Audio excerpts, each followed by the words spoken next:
الحمد لله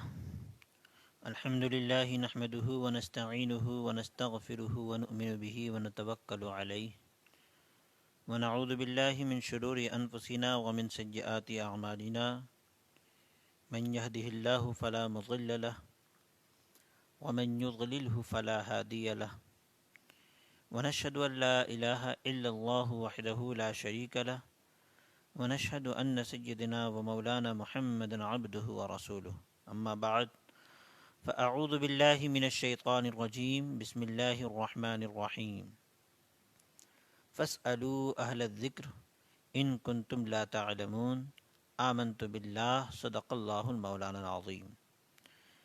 معزز ناظرین، السلام علیکم ورحمۃ اللہ وبرکاتہ۔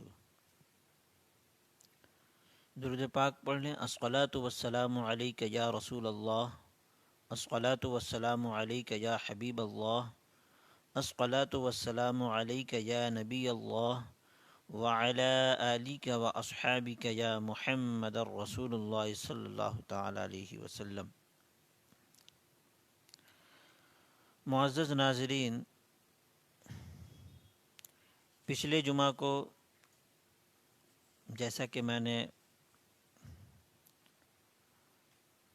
پانی کے بارے میں بتایا تھا، ناپاک پانی کے بارے میں، اور پھر مائع مستعمل کے بارے میں،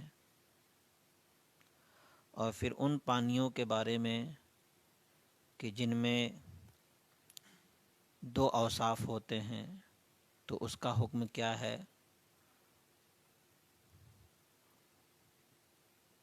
اس میں کتنے وصف کا اعتبار کیا جائے گا، اور پھر ان پانیوں کے بارے میں کہ جن میں تین اوصاف ہوتے ہیں یعنی رنگ، بو، مزہ، تو ان میں کتنے وصف کا اعتبار کیا جائے گا کہ اگر اتنا وصف غالب ہو جائے تو پانی رہتا ہے کہ نہیں رہتا۔ پھر مائع مستعمل کے بارے میں نے بیان کیا کہ استعمال شدہ پانی کا حکم کیا ہے، کیا وہ پاک ہے یا پاک کرنے والا ہے یا پاک نہیں ہے، یا اس کو اگر پاک مانا جائے گا تو کس صورت میں مانا جائے گا، اس بارے میں حکم بیان کیا گیا تھا۔ آج جو ہے مائع مشکوک کے بارے میں بیان کیا جا رہا ہے۔ فقہا فرماتے ہیں والخامس ماء مشکوک فی طہوریتہ وہو ما شرب منہ حمار او بغل۔ مائع مشکوک وہ ہے کہ جس کے جس کی طہارت کے بارے میں کہا جاتا ہے کہ وہ ایسا پانی کہ جس سے گدھے یا خچر نے منہ لگا کے پی لیا، وہ مائع مشکوک ہے۔ اب اس پانی کے بارے میں حکم یہ ہے کہ اگر کوئی صحیح پانی موجود نہیں ہے، کوئی صحیح پانی اگر موجود نہیں ہے تو اس کی غیر موجودگی میں اس پانی کو استعمال کیا جا سکتا ہے، یعنی جس پانی سے گدھے یا خچر نے منہ لگا کے پی لیا ہو اس کا استعمال اس وقت کیا جائے گا جب کوئی صحیح پانی موجود نہ ہو بغرض مجبوری۔ اس کے بعد آگے لکھتے ہیں والماء القلیل اذا شرب منہ حیوان یکون علی اربعۃ اقسام۔ کہتے ہیں مائع قلیل وہ پانی، وہ جھوٹا پانی کہ اس سے کسی جاندار نے منہ لگا کر کے پی لیا ہو۔ وَهُوَ مَا شَرِبَ مِنْهُ آدْمِيٌّ أَوْ فَرَسٌ أَوْ مَا يُؤْكَلُ لَحْمُهُ، اور وہ ایسا پانی ہو کہ جس سے کسی انسان نے منہ لگا کر کے پی لیا ہو، یا کسی گھوڑے نے منہ لگا کر کے پی لیا ہو، یا کوئی ایسا جانور کہ جس کا گوشت کھانا جائز ہے، ایسا جانور نے منہ لگا کر کے پی لیا ہو۔ اب جس کا گوشت کھانا جائز ہے وہ کون سا جانور ہے؟ وہ گائے ہے، بیل ہے، بھینس ہے، بکرا ہے، ان سب جانوروں کا گوشت کھانا کیا ہے؟ جائز ہے۔ تو کہتے ہیں اگر ان لوگوں نے منہ لگا کر کے کسی بالٹی سے یا کسی بھی جگہ سے منہ لگا کر کے پی لیا ہو تو وہ پانی پاک ہوتا ہے، اس پانی سے وضو کیا جا سکتا ہے۔ اب انسان کے بارے میں کہا جاتا ہے کہ انسان خواہ وہ بڑا ہو چھوٹا ہو، عورت ہو مرد ہو، یہاں تک کہ عورت بھی اگر حیض کی حالت میں ہے تب بھی وہ اس کا جھوٹا جو ہے پاک ہوتا ہے، بشرطے کہ انسان کسی ایسے چیز کا استعمال نہ کرے کہ جس کو شریعت نے ناجائز و حرام قرار دیا ہے۔ اگر کسی انسان نے کسی ایسے چیز کا استعمال کیا جس کو شریعت نے حرام قرار دیا ہے اور پھر اس کے استعمال کے فوراً بعد کسی جگہ سے منہ لگا کر کے پانی پی لیا ہو تو پھر اس پانی سے وضو نہیں کر سکتے۔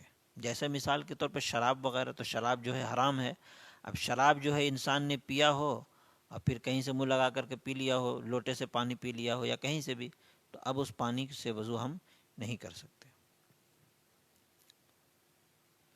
اور پھر دوسرا بتا رہے ہیں نجسن والثانی نجسن لا يجوز استعماله وهو ما شرب منه الكلب والخنزیر، اور دوسرا یہ کہ وہ پانی ناپاک ہے جس سے کسی کتے نے، ہے نا، یا خنزیر نے منہ لگا کر کے پانی پی لیا ہو تو وہ پانی ناپاک ہے، اس پانی سے وضو ہم نہیں کر سکتے۔ یا کسی بہائم جانور، کسی درندے نے منہ لگا کر کے پی لیا ہو، جیسے کہ چیتا ہے، بھیڑیا ہے نا، تو اس پانی سے ہم وضو نہیں کر سکتے، وہ پانی کو فقہا نے نجس قرار دیا یعنی ناپاک ہے۔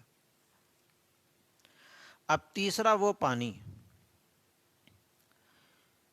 والثالث مکروہ استعمالہ مع وجود غیرہ وہو سور الحرہ، بلی کا جو جھوٹا ہے، اس سے پہلے بھی میں نے بیان کیا تھا لیکن آج اس کی وضاحت کر دیتا ہوں۔ بلی جو گھر میں رہتی ہے، جو پالتو بلی ہوتی ہے نا، یا مرغی، ہے نا، مرغی ہے یا شاہین ہے نا، ان سب کا جو جھوٹا ہے وہ مکروہ ہے۔ مکروہ کا مطلب یہ ہوا کہ اگر کوئی صحیح پانی موجود ہے، کوئی اگر صحیح پانی موجود ہے تو اس کی موجودگی میں ان جانوروں کے جھوٹے پانی سے ہم وضو نہیں کر سکتے، وضو ہوگا ہی نہیں ہمارا۔ وہ وسواکن البیوتی، ہے نا، جو گھر میں رہنے والے جانور جیسے کہ چوہا پھر کہتے ہیں والرابع مشکوک فی طہوریتہ وہو سور البغل والحمار فإن لم غیرہ توضأ بہ وتیمم ثم صلی۔ مائع مشکوک کے بارے میں جیسے کہ پہلے بھی بیان کیا گیا کہ ایسا پانی جس سے گدھے یا خچر نے منہ لگا کے پی لیا ہو، اگر اس سے بہتر پانی موجود نہیں ہے تو طریقہ یہ بتایا فقہا نے کہ اس پانی سے آپ وضو کریں، پھر تیمم بھی کریں، اس پانی سے وضو کرنے کے بعد تیمم بھی کریں اور پھر نماز پڑھیں۔ یعنی آج جو مسائل بیان کیے گئے، سب سے پہلا مسئلہ کیا بیان کیا گیا؟ مائع مشکوک کے بارے میں، کہ جس میں جو ہے کسی گدھے یا خچر نے منہ لگا کر کے پی لیا ہو۔ اب چونکہ گدھے کا گوشت نہیں کھایا جاتا، نہ خچر کا گوشت کھایا جاتا ہے، تو اسی لیے اس پانی کو مائع مشکوک قرار دیا گیا ہے۔ امام اعظم اور جدید فقہا فرماتے ہیں کہ اگر کوئی صحیح پانی موجود نہ ہو تو بغرض مجبوری پانی کی شکل میں اس پانی کو ہم استعمال کر سکتے ہیں، ہے نا، اور پھر اس کے بعد ہم تیمم کریں گے تاکہ وہ پاکی اور درست اور بہتر ہو جائے۔ اس کے بعد اب انسان کے جوتے کے بارے میں روایت بیان کی جا رہی ہے۔ اب انسان کا جوتا تو کسی بھی صورت میں پاک ہوتا ہے، ہر صورت میں پاک ہوتا ہے، لیکن ایک صورت بتائی گئی کہ انسان کوئی ایسی چیز کا استعمال کر لے کہ جس کو شریعت نے حرام قرار دیا ہے۔ تو اب جب شریعت نے حرام قرار دیا ہے، اس چیز کو استعمال کرنے کے فوراً بعد اس نے پانی میں منہ لگایا، کہیں سے پانی پی لیا، تو اب اس کے جوتے سے جو ہے وضو نہیں کیا جا سکتا ہے۔ اسی شرط پر، صرف اسی بنیاد پر انسان کے جوتے سے وضو نہیں ہوگا، ورنہ اگر یہ صورت نہ پائی جائے، مان لیا کسی ایسی چیز کا استعمال اس نے نہیں کیا جو ناپاک ہے یا مطلب حرام ہے، تو پھر انسان کے جوتے میں کوئی پرابلم یا کوئی مسئلہ نہیں ہے۔ گائے، بیل، بھینس، اب بتاتے ہیں کہ ایسا جانور جس کا گوشت کھانا آپ کو جائز ہے، جیسے بکرا ہے، آپ گھر میں بکرا پال رہے ہیں، ہے نا، اب اس نے بالٹی میں منہ لگا دیا، بیکٹ میں منہ لگا کر کے پانی پی لیا ہو، اب آپ کو وضو کرنا ہے تو ایسا کچھ نہیں ہے، اس پانی سے بھی آپ وضو کر سکتے ہیں۔ گائے ہے، بیل ہے، بھینس ہے، اس کا گوشت کھایا جاتا ہے نا، گھریلو مرغی ہے اس کا گوشت کھایا جاتا ہے، یا جنگلی مرغی نہ ہو۔ جنگلی مرغی کا مطلب یہ ہے، اب کبھی کبھی بلی بھی جو ہے، بلی بھی گھر میں رہتی ہے، لیکن اگر بلی چوہے کو کھا کر کے منہ لگا دیا ہو پانی میں، تو اب ایسی صورت میں فقہا فرماتے ہیں، امام اعظم کا یہ کہنا ہے کہ وہ پانی ناپاک ہی ہو گیا، اب اس پانی سے ہم وضو نہیں کر سکتے۔ اب اس کے علاوہ مثلا جنگلی مرغی ہو یا باہر پھرنے والی مرغی ہو، اب اس نے پتہ نہیں کہاں کہاں منہ لگایا ہو، کوئی ایسی چیز لے کر کے منہ میں اور پھر پانی میں منہ لگا دے، تو ایسی صورت میں پانی میں کراہت ہوتی ہے۔ لیکن اگر گھر میں رہنے والی مرغی ہو تو اس صورت میں پانی میں کراہت بالکل نہیں ہوگی۔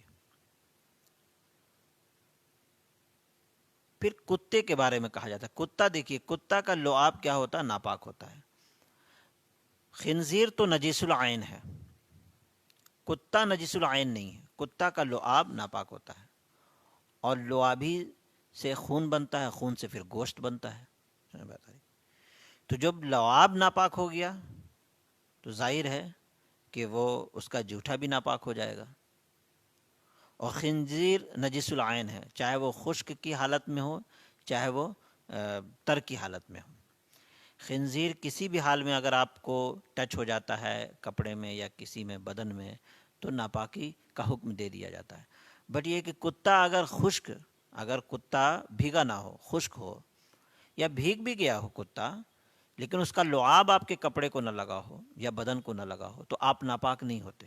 اب عام طور پر کتے کا، آپ جا رہے ہیں، کتے کا دم لگ جاتا ہے کپڑے میں، اب لوگ یہ تصور کرتے ہیں کہ اب ہم ناپاک ہو گئے، اب ہم نماز کیسے پڑھنے جائیں؟ تو ایسا کوئی حکم نہیں ہے شریعت کا، ہے نا، کہ کتے کا دم لگ جائے گا تو آپ ناپاک ہو جائیں۔ کتے کا لعاب ناپاک ہوتا ہے۔ اگر کتے کا لعاب آپ کے کپڑے کو ٹچ کر گیا یا آپ کے بدن کو چھو گیا تو پھر آپ ناپاک ہو جاتے ہیں، پھر آپ کے اوپر غسل واجب ہو جاتا ہے۔ تو اس لیے کہا جاتا ہے کہ کتے کے لعاب کی وجہ سے کتے کا جھوٹا جو ہے مطلب ناپاک قرار دیا گیا ہے۔ کتے کے جھوٹے پانی سے آپ وضو نہیں کر سکتے۔ اور خنزیر، چونکہ قرآن نے اس کو نجس العین قرار دیا ہے، قرآن نے باضابطہ انما حرم علیکم المیتۃ والدم ولحم الخنزیر، ہے نا، قرآن میں باضابطہ اس کا حکم آیا ہے کہ مردار کا گوشت تم پر حرام ہے، خنزیر حرام ہے تم پر، خون اس کا حرام ہے۔ تو خنزیر تو عین نجس العین ہی ہوتا ہے، ہر صورت میں وہ ناپاک ہوتا ہے، تو اس کے جھوٹے میں تو کوئی سوال ہی پیدا نہیں ہوتا، اس کا جھوٹا تو ہر صورت میں ناپاک ہے، اس لیے اس پانی سے وضو ہم نہیں کر سکتے۔ اب پھر بتاتے ہیں، وہی چیز کو 2-3 مرتبہ ریپیٹ کر کے علماء کرام نے، فقہاء کرام نے بتایا ہے کہ بلی ہو تو کون سی بلی ہو، جنگلی بلی ہو تو جنگلی بلی کا حکم کیا ہے۔ جنگلی بلی کے جھوٹا مکروہ نہیں ہوتا بلکہ ناپاک ہی ہوتا ہے۔ اور جنگلی بلی کا جھوٹا اس لیے ناپاک ہوتا ہے کہ جنگلی جو بلی ہوتی ہے وہ ظاہر ہے کہ پتہ نہیں کس کس جانوروں کو کھا کر کے آئی ہو اور پھر وہ منہ لگا دی ہو مطلب پانی میں، تو وہ پانی جو ہے ناپاک ہی ہوتا ہے۔ اس لیے گھریلو بلی کے بارے میں حکم آیا ہے کہ اگر پالتو بلی ہے، آپ اس کی نگرانی کر رہے ہیں، کھانے کے لیے ہر چیز دے رہے ہیں، آپ گھر میں رہنے والی بلی ہے، تو اس کا جھوٹا صرف مکروہ قرار دیا ہے بتا رہی۔ لیکن اس صورت میں بھی آپ وضو اس پانی سے بھی وضو کر سکتے ہیں جبکہ صحیح پانی موجود نہ ہو۔ لیکن ہاں، امام اعظم کا یہ کہنا ہے کہ اگر اس بلی نے کسی چوہے کو کھا کر کے منہ لگایا ہو پانی میں، تو اب وہ پانی ناپاک ہو جاتا ہے، چاہے گھریلو ہی بلی کیوں نہ ہو، اب وہ پانی ناپاک ہو جاتا ہے، تو اب وضو ہم نہیں کر سکتے۔ تو یہ آج کے مسائل ہیں الحمدللہ۔